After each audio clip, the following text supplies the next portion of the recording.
πρέπει να είμαστε ξεκάθαροι στο μυαλό μας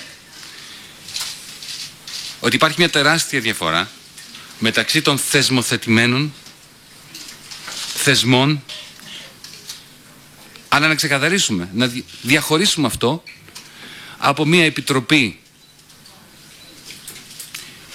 η οποία είναι ενταλμένη στο πρόγραμμα αυτού του προγράμματος, του οποίου τη λογική η κυβέρνησή μας έχει απορρίψει, την μέγιστη συνεργασιμότητα με τους θεσμοθετημένους νόμιμους θεσμούς της Ευρωζώνης, της Ευρωπαϊκής Ένωσης και με το Διεθνές Νομισματικό Ταμείο, αλλά με μια επιτροπή τριμερή που στόχο έχει την εφαρμογή ενός προγράμματος του οποίου εμείς θεωρούμε τη λογική είναι αντιευρωπαϊκή. Με αυτή την, αν θέλετε...